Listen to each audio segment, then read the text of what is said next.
بسم اللہ الرحمن الرحیم۔ اللہ رب العالمین کا بے انتہا فضل ہوا، احسان ہوا کہ اس نے ہمیں ایک بار پھر اپنے سابقہ اسٹریم کو شروعات کرنے کی توفیق عطا فرمائی۔ آج انشاءاللہ ہمارا موضوع تصویر کے اندر نام بھی نامزد ہے اور تمام چیزیں لکھی ہوئی ہے کہ گزشتہ جو ڈیبیٹ ہوا تھا مفتی شمائل احمد ندوی صاحب کے درمیان اور جاوید اختر کے درمیان، اسی کا ایک شاخسانہ ہے، اسی کی ایک کڑی ہے، اور گزشتہ ہفتے بھی ہم نے اس کے اوپر مفصل بات کی تھی، اور یہ بھی بات آئی تھی کہ وجود باری تعالیٰ کو ثابت کرنے کے لیے کن کن دلائل کی ضرورت پڑتی ہے۔ البتہ آج ہمارے درمیان میں مہمان خصوصی کے طور پر ایک بہت عمدہ اور بہت بڑی ہستی بھی موجود رہے گی انشاءاللہ۔ آج ہم انشاءاللہ انہی سے معلومات حاصل کرنے کی کوشش کریں گے، کیونکہ حضرت والا کو خاص طور پر انوائٹ کیا گیا ہے، بلایا گیا ہے، جن سے میری مراد مولانا حسنین صاحب ہے۔ مولانا حسنین صاحب مفتی یاسین ندیم الواجدی صاحب کا تحافت الملاحدہ کے نام سے جو کورس شروع کیا گیا تھا 2020 کے شروعات میں، جو 2 سال پر محیط تھا اور جس کے اندر پڑھنے والوں کی تعداد تقریباً 500 کے قریب تھی، اور جس میں فارغ ہونے والے طلباء میں ایک طالب علم جو آج کل بہت زیادہ سرخیوں میں ہے ماشاءاللہ، جن سے میری مراد مفتی شمائل ندوی صاحب ہے، انہی کورس کے اندر جو ہے ایک بہت بڑا نام مولانا حسنین صاحب کا بھی ہے۔ آج انشاءاللہ وہ ہمارے درمیان موجود رہیں گے، چونکہ مفتی یاسین ندیم الواجدی کے خاص شاگرد ہیں، لہذا بہتر یہی تھا کہ ہم حضرت والا کو بلائیں اور انہی سے پورے ڈیبیٹ کے تعلق کی کچھ خاص باتیں، اور اسی طرح وجود باری تعالیٰ پر کیا دلائل ہے، علم کے کیا وجود باری تعالیٰ پر جو مسلمانوں کو جو دلائل کی ضرورت پڑتی ہے، اس کا معیار اور اس کا پیمانہ کیا کیا ہے، ان تمام باتیں بہرحال جب حضرت والا تشریف لائیں گے تب بات مکمل ہوگی، ہم انہی سے سنیں گے۔ لیکن البتہ میں بنیاد بناتا چلوں کہ آج ہماری اسٹریم بہت کارآمد اور مکمل ہونے والی ہے، بہت پاورفل ہونے والی ہے انشاءاللہ۔ یہاں اس کے اندر ہم جو ہے بہت ساری چیزیں جانیں گے، سمجھنے کی کوشش کریں گے، اس لیے میری آواز جہاں تک پہنچ رہی ہے اس کے لنک کو اپنے گروپ کے اندر بھی شیئر فرمائیں تاکہ بڑی سے بڑی تعداد میں لوگ شامل ہو سکیں۔ ماشاءاللہ ابھی تک تو اچھی خاصی تعداد جمع ہو چکی ہے، اور بڑی خوشی ہو رہی ہے کہ مولانا حسنین صاحب تشریف فرما ہے۔ ماشاءاللہ حضرت والا تشریف لا چکے ہیں، میں ان کا خیر مقدم کرتا ہوں۔ کیسے ہیں؟ السلام علیکم ورحمۃ اللہ وبرکاتہ۔ جی بسم اللہ الرحمن الرحیم۔ کیسے ہیں مفتی صاحب؟ خیریت سے ہیں آپ؟ جی الحمدللہ، ثم اللہ کا شکر ہے۔ امید ہے کہ آج جو ہے ہم جو گزشتہ کچھ دنوں سے جو ڈیبیٹ کے بارے میں باتیں چل رہی ہیں اس کا ریویو کریں گے، بلکہ میں نے اس کا نام رکھا ہے دہلی مباحثہ پروفائل، جس کے متعلق انشاءاللہ آج میں آپ کے سامنے کچھ معروضات پیش کروں گا اور کچھ اہم چیزوں کی طرف آپ کی توجہ کو مبذول کروں گا۔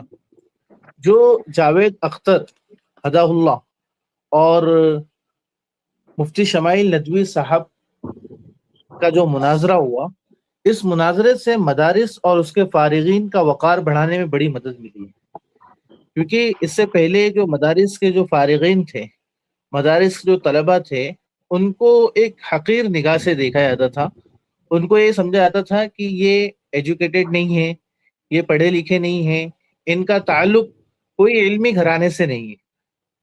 جب مفتی شمائل ندوی صاحب نے جاوید اختر ہدہ اللہ سے مناظرہ کیا اور ٹی وی ڈیبیٹ میں لوگوں کے سامنے آئے، تو اس کے بعد بہت بڑی تعداد نے یہ ایکسیپٹ کیا، یہ مانا کہ جو مدارس کے جو طلبہ ہیں وہ بہت ہی اچھی باتیں کرتے ہیں، بہت ہی لاجیکل باتیں کرتے ہیں، جو بہت ان کا جو پوائنٹ آف ویو ہے وہ بہت ہی ریشنل ہے۔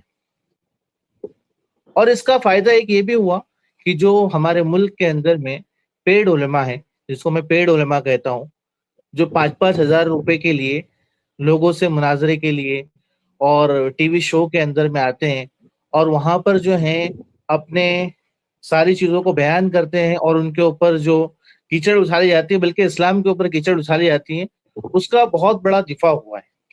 یہ مناظرہ اتنا وائرل کیوں ہوا؟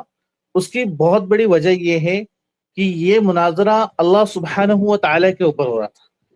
اس رب کی باتیں کر رہے تھے جو رب المشارق ہیں، جو رب کائنات ہیں، اس پوری یونیورس کا خالق ہے، اس کے متعلق باتیں ہو رہی تھی۔ اس وجہ سے یہ مناظرہ وہاں تک پہنچا جہاں تک جاوید اختر محتاج تعارف ہے۔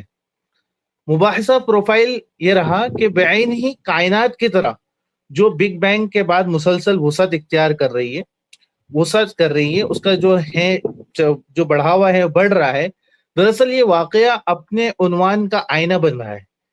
اس میں اللہ کی ذات زیر بحث تھی، فتح بھی انہی کے نام گئی۔ اب وہ اسے پھیلائیں گے۔ ہم تو فیس بک، یوٹیوب اور دیگر میڈیا ذرائع تک محدود ہیں، ماورا رسائی سے عاجز ہیں۔ انہوں نے تو ماورائی بزم میں چرچا کر دیا ہے۔ وہ تو رپورٹ ہی نہیں ہوا ہے کہ کتنے زیادہ بڑے پیمانے پر لوگوں کو وجود باری تعالی کے بارے میں معلوم ہوا۔ اب سوچئے مباحثے کے پروفائل کتنی بڑی ہو گئی ہے۔ کہتے ہیں کہ حضرت امام احمد بن حنبل رحمۃ اللہ علیہ امام نہیں بنے تھے، فقہی مدارک میں دیگر معاصر کے آگے چل رہے تھے، لیکن جب قرآن کے متعلق معاملہ اٹھا تو امام احمد بن حنبل کو کیا کر دیا؟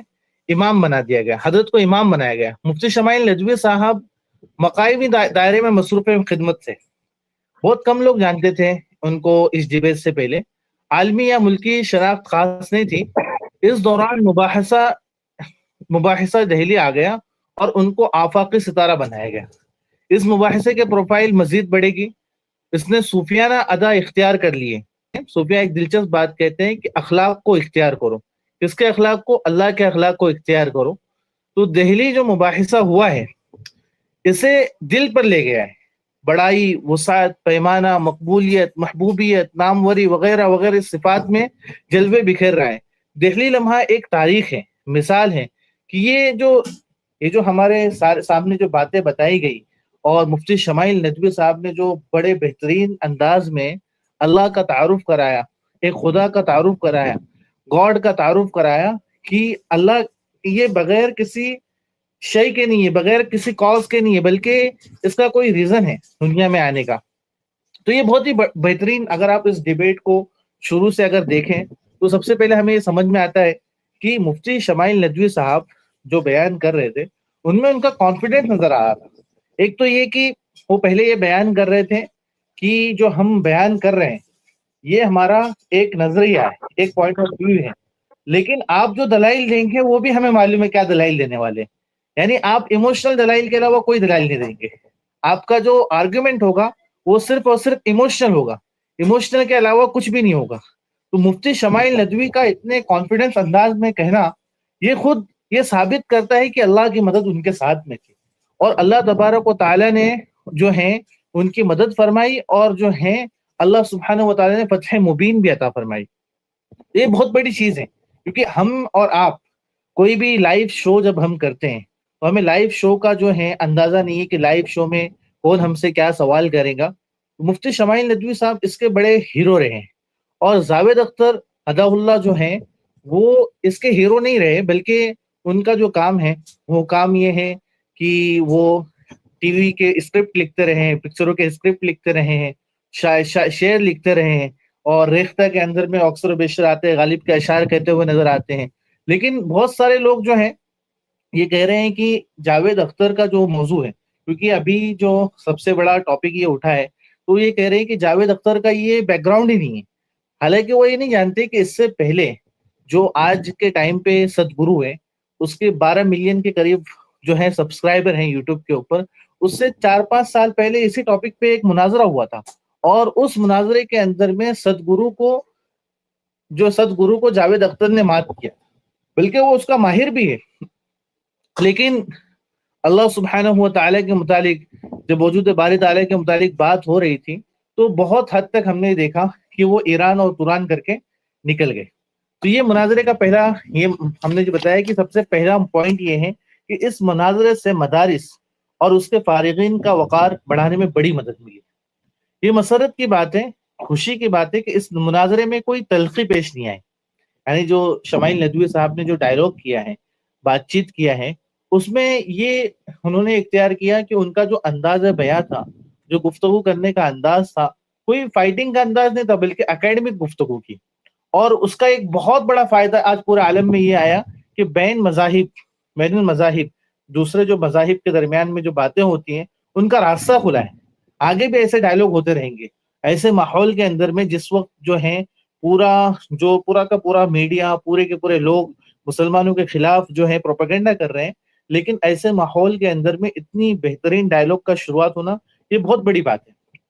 جہاں تک ہم نے سمجھا ہے کہ اسلام اور کفر کے درمیان میں تو یہ مناظرہ تھا ہی نہیں، بلکہ یہ مناظرہ اس طریقے سے تھا جیسا کہ قرآن پاک کا پیغام ہے کہ تعالوا الی کلمۃ سواء بیننا وبینکم، آؤ اس بات کی طرف جو ہمارے اور تمہارے درمیان میں یکساں ہے۔ تو اس مناظرے میں کچھ آرگومنٹ پیش کی گئی تھی جو الہیات کے متعلق تھی، وجود باری تعالیٰ کے متعلق تھی۔ تو میں آج اس بزم کے اندر میں مفتی صاحب سے اجازت چاہوں گا اور کچھ وقت لینا چاہوں گا، میں کچھ چیزیں بتاؤں کہ جب ہم کسی ملحد سے، کسی ایتھیسٹ سے گفتگو کرتے ہیں تو ہمارا گفتگو کا انداز کیا ہونا چاہیے، ہمارے پاس کیا کرائٹیریا ہونا چاہیے جس کے ذریعے سے ہم ان سے بات کریں۔ کیونکہ اگر ہم ڈائریکٹ شروع کرتے ہیں بات کرنا اور اللہ کے وجود کو، جب اللہ کے وجود کے بارے میں بات کریں گے یا نبی علیہ الصلوۃ والسلام کے بارے میں بات کریں گے یا قرآن کے اوپر بات کریں گے یا وحی کے متعلق بات کرتے ہیں یا سیرت کے متعلق بات کرتے ہیں یا اس طریقے سے تمام جو ٹاپکس ہیں ان کے اوپر اگر ہم بات کر رہے ہیں تو ہمارا بات کرنے کا انداز کیا ہونا چاہیے، ہم کہاں سے شروع کریں۔ مفتی صاحب نے جو ہمیں سبق دیا یہ بہت ہی بہترین سبق تھا، اور مفتی صاحب نے ماشاءاللہ ایسی پوری ٹیم تیار کی ہیں جو ملحدوں سے بہت اکیڈمک طریقے سے گفتگو کر سکتی ہے۔ مفتی صاحب نے کافی محنت کی ہے، مفتی یاسر ندوی الواجدی صاحب نے۔ مجھے یاد ہے کہ جب میں یہاں پر جہاں میں ممبئی میں رہتا ہوں، نئی ممبئی کے علاقے میں، تو وہاں پر بہت سارے ایسے مشنریز ہیں، وہ بہت سارے لوگ ایسے ہیں جو صبح صبح جب واکنگ ٹائم ہوتا ہے، جب لوگ دوڑ رہے ہوتے ہیں، چل رہے ہوتے ہیں، اس وقت ایک داڑھی والے، ٹوپی والے اور کچھ جو مسلم نما شخص ہوتے ہیں ان کو پکڑتے ہیں اور ان سے کچھ شکوک و شبہات والے سوال کرتے ہیں۔ ایک دن ایسا ہی ہوا کہ جب میں باہر کھڑا تھا اور اچانک سے ایک نسواں میرے سامنے آئی، ایک خاتون میرے سامنے آئی اور اس نے کہا کہ مجھے اسلام قبول کرنا ہے۔ میں نے کہا کہ کیوں قبول کرنا ہے آپ کو اسلام؟ تو انہوں نے کہا کہ مجھے اسلام پسند ہے، اس لیے مجھے اسلام قبول کرنا ہے۔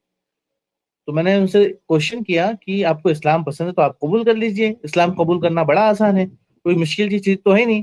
لیکن انہوں نے کہا کہ کچھ شرائط ہے ہمارے، وہ شرائط پہ اگر آپ اتریں گے تو ہم اسلام قبول کریں گے۔